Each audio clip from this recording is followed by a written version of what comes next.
Šiandien tiek statytojai, tiek naujakuriai vis didesnį dėmesį skiria ne tik patikimam ekonomiškam būstui, bet ir saugiai, švariai, žaliai aplinkai. Pirmą kartą iniciatyvos Ateities miestai rengiamas konkursas Žalias miestas geriausias NT eko projektas sieks įvertinti ir išsiaiškinti, kuris nekilnojamojo turto projektas Lietuvoje geriausiai įkūnija žaliosios energetikos, pažangaus ekologiško būsto ir darnios plėtros idėjas. Ateities miestų vertinimo komisija užsuko į konkursą dalyvaujantį miestą mieste Loftown. Konkurso apdovanojimo titulas yra atsakomybė už gamtą.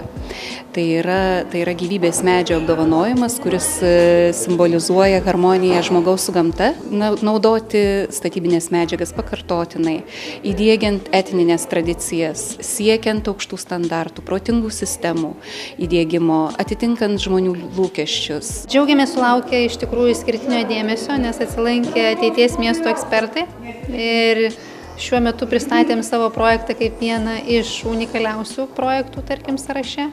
Ir smagu girdėti atsiliepimus ne vien tik tai pačių, ką mes teigiam kiekvieną dieną, bet atsiliepimus ekspertų. Loftown apžiūrėjo ir įvertino išties kompetentingą komisiją.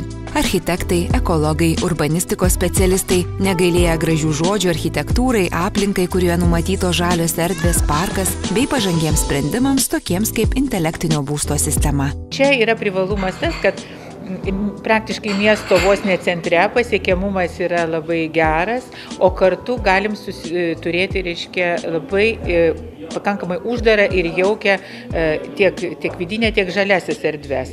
Tuo labiau, kad kaip projekto vystytojai pristato, kad yra ir planuojama tokios bendresnės erdvės, ne tik vidiniai kiemai, kuriuose bus daug žalumos ir patogumų žmogui, bet yra tokios erdvės, kur galės galbūt visi gyventojai susirinkti. Aišku, įspūdingai atrodo tos erdvės didesnės negu įprasta. 3 ir 4 metrai, kada tokia erdvė yra, tikrai žmogų nuteikia gana pakiliai ir tikrai geresnė savijauta yra. Gana daug šviesos patalpose. Mano nuomonė yra tikrai įdomus objektas ir jisai turės be abejonės savo lankytoją, savo gyventoją.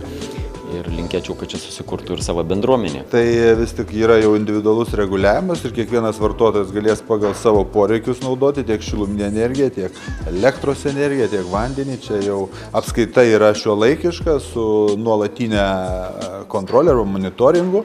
Ar Loftown sulauks pripažinimo, paaiškės netrukus. Konkurso Žalias miestas geriausias NT eko projektas laimėtojai bus įvertinti ir apdovanoti vasario mėnesį.